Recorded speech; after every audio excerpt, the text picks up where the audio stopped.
college algebra students, welcome back to our midterm review videos. The next section that we're going to be working on focuses on inequalities. I think you'll find this section a little easier than what we've been through. When we're solving a linear inequality, we're going to solve it just like we would a linear equation, except for one thing. If we multiply or divide both sides by a negative, we have to remember to reverse the direction of the inequality. So let's get started on problem 15. I'm going to begin by simplifying this left side. We need to distribute the negative 2 inside parentheses. This gives us negative 10 minus 2x is less than or equal to 5x plus 1. Now our goal is to get all the x's on the left and all the constants on the right. So I'm going to subtract 5x from both sides. That's going to move all my x's over there to the left. And I'm going to add 10 to both sides, so you'll see all of our constants land on the right. On the left side, we have negative 7x less than or equal to 11. To isolate x, we need to divide both sides by negative 7. Observe, we are dividing both sides by a negative number. That means we need to reverse the direction of this inequality. We end up with x is greater than or equal to negative 11 over 7. This is the solution to the inequality, and if we visualize this on a number line, somewhere we have 0, then we have this number negative 11 over 7, somewhere left of 0. Notice that all of the solutions to this inequality are greater than negative 11 over 7. So we're looking at numbers to the right of negative 11 over 7. Also, because we have an inclusive inequality, we're going to use a square bracket as opposed to a parenthesis in our interval notation. Now remember, you have solved the inequality, but the directions request interval notation. So I'm simply going to read this interval from left to right. The leftmost value that I can find is negative 11 over 7, and it gets a bracket as its grouping symbol. The rightmost value, well, that goes on to the right forever and ever. So we're going to symbolize this by infinity. Always use parentheses with infinity. All right, so far so good. That one wasn't so bad. The next one's a little more challenging because we have to deal with some fractions. Anytime you have fractions like this, you should attempt to get rid of the fractions. So we're going to use a technique where we multiply all three of those terms by the lowest common denominator of all the fractions. Between 5 and 15, our LCD, or lowest common denominator, is 15. My goal is not to get a common denominator. My goal in this case is to cancel the denominators. So what I'm going to do is multiply each of the original terms of the equation by the LCD 15. And I'm going to write it as 15 over 1, just to be clear where it belongs in the fraction. Next term is 2. We're going to multiply that one by 15 as well. And also over here on the right side, we're going to multiply this fraction by the LCD 15 over 1. When I do this, I can go back and reduce. Starting over here on the right side, because it's easy, clearly we see those 15s are going to cancel. That gets rid of our denominator.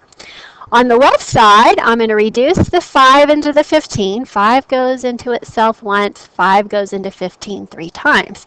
This leaves behind the product 3.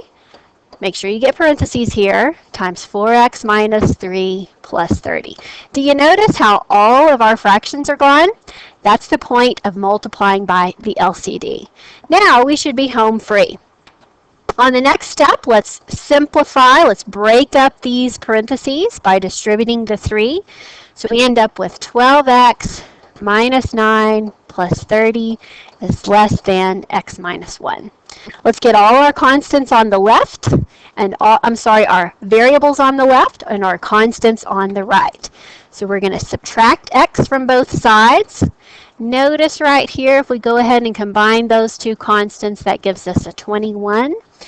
So simplifying, we're going to end up with the next step. 11x plus 21 is less than negative 1. Let's subtract 21 from both sides. So we'll have our variables on the left, constants on the right. To finish out, we need to divide both sides by 11. Observe, we are not dividing by a negative, we are dividing both sides by a positive number. So we do not need to reverse the direction of that inequality. The solution to the inequality is x less than negative 2. So I am looking for all of the numbers on the number line less than negative 2. Notice that indicates the left side of negative 2. And because we have a strict inequality here, we're going to use a parenthesis in our interval notation. Reading our graph from left to right, the leftmost value is unclear, so we call it negative infinity. In fact, it goes on to the left forever. The rightmost value is negative 2, and we use a parenthesis with that as well. So in interval notation, the solution is negative infinity to negative 2. Notice I'm not requiring that you graph these. I'm simply using the graph as a tool to correctly express the inequality in interval notation.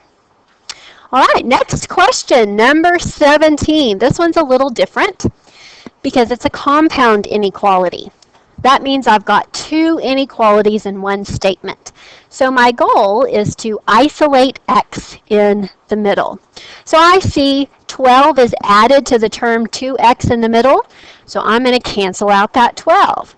Now, whatever I do to the middle, I have to do to the other parts as well.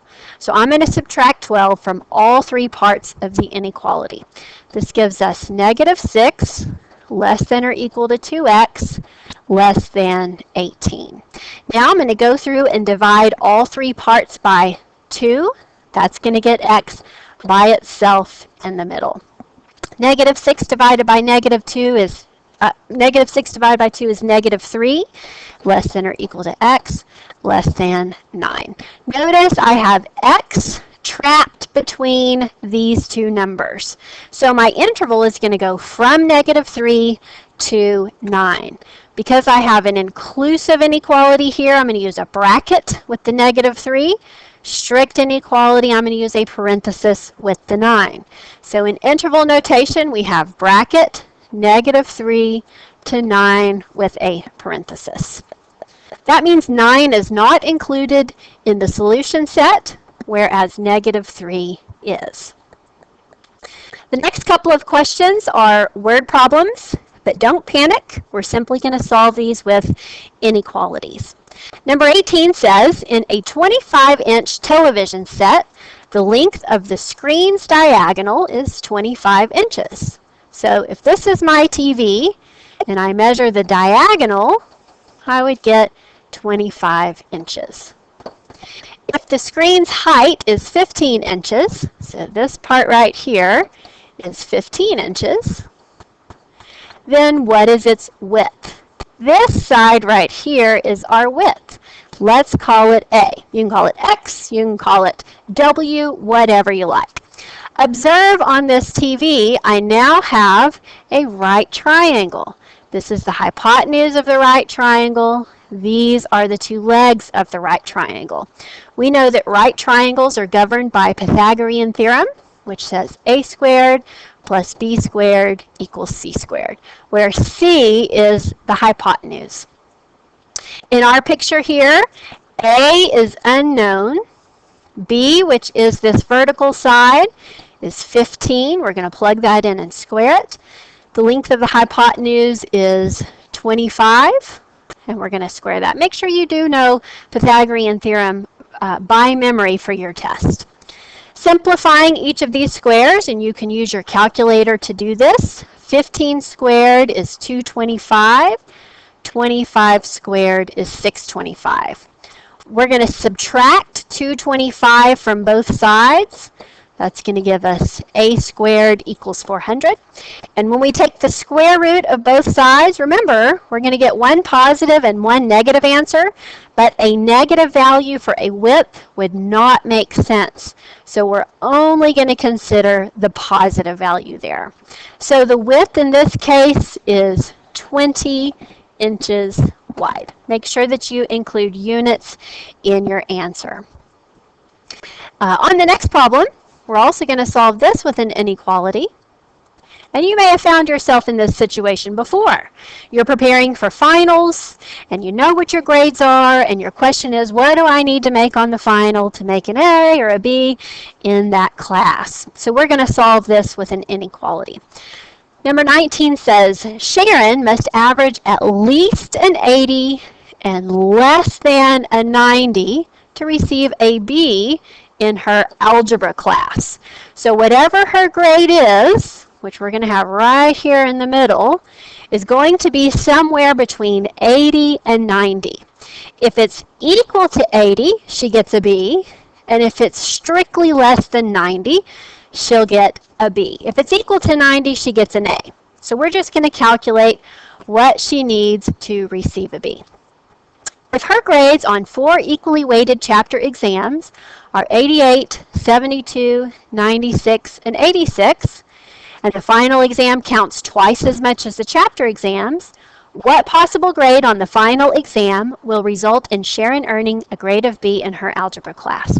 To calculate an average, we add all of the grades and divide by the number of grades that we have. Now, Sharon's done pretty good, wouldn't you agree? She's earned an 88, 72, 96, and 86 on her chapter exams. We don't know what she's going to make on the final. That's what we're trying to estimate. But we do know whatever that final exam grade is, it counts twice. So we're going to let X be the grade on her final exam. I multiplied it by 2 because it counts twice. So again, when calculating an average, we add up all the grades and we divide by how many grades there are. She already has 4 chapter exams. Her final exam counts twice. That's a total of 6 grades. So here we are at an inequality that involves a fraction. Remember, to cancel fractions, we're going to go through and multiply each part, put this in parentheses here, by the lowest common denominator, which in this case is 6. When we multiply by that 6, our fraction's going to go away in the middle. 6 times 80 over here on the left side is 480. If we add up those 4 grades there, which I have already done with a calculator, we would end up with 342. And 90 times 6 is 540. Our goal is to isolate X in the middle. So if I subtract 342, remember what we do to the middle, we have to do to all 3 parts. 480 minus 342 is 138. We have the 2x here in the middle, and 540 minus 342 is 198. To finish off, we need to go through, divide all 3 parts by 2, and we end up with a range of possibilities. 138 divided by 2 is 69. X is trapped there in the middle, and 198 divided by 2 is 99. So Sharon can earn between a 69 and strictly less than a 99 on her final exam and still get a B in the class. If we put that in interval notation, the leftmost value is 69. It gets a bracket because of the inclusive inequality. The rightmost value is 99. It's going to get a parenthesis because of the strict inequality. So far, so good. Let's work one more problem for this video, and you can take a short break. Number 20 says, determine if the relation y equals square root of 8 minus 5x defines y as a function of x.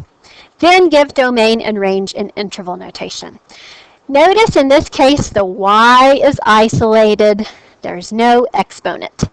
If the y is isolated and the leftovers over here are only in terms of x, then yes, it is a function of x. To determine the domain for a radical function, now don't miss this, you'll see one like this on your midterm exam. We have to make sure that this radicand is either positive or 0. If it's negative, we know that gives us an imaginary value. So to find the domain, I'm going to take that radicand out by itself, and I'm going to find out when is it greater than or equal to 0. Again, we don't want it negative because that leads to an imaginary value. So solving our little inequality here, we're going to subtract 8 from both sides. Then, now pay attention, we're dividing both sides by a negative number. What does that mean? We need to reverse the direction of the inequality.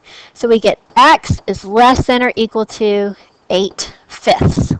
So if I imagine this on a number line, we have 0 somewhere, and somewhere to the right of 0 we have this positive number 8/5. I want all values less than or equal to 8/5. So I'm looking on the left side of 8/5. We're going to use a bracket because of the inclusive inequality there. So our domain in interval notation would be -infinity to 8/5. Now you have a great little calculator you can use to check that domain, or at least inspect to see if your answer is reasonable.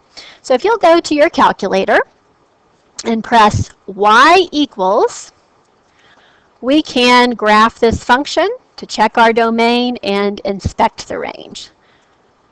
So I'm going to type in y equals second square root of 8 minus 5x. Now let's make sure that we're all going to look at this in the same viewing window. So I'm going to press my zoom key and choose option number 6, standard. That's going to give me a viewing window of -10 to 10 on the x-axis, -10 to 10 on the y-axis. Now 8/5 is 1 3/5. So notice it's not absolutely clear on the calculator. We did a better job actually determining it algebraically, but I can see that somewhere beyond 1 is where this graph intersects the x-axis. And everywhere to the left of that value, I've got a point on the graph. So it is reasonable then that our domain is -infinity to 8/5. Okay, domain is left to right x values. While we're here, let's observe the range. The lowest y value on this graph is 0, and because the graph keeps getting higher and higher, the highest y value will be infinity. So again, domain is x values left to right. Range is y values lowest to highest. So our range in this case would be 0 to infinity. All right, let's take a break and we'll come back and do functions in the next video.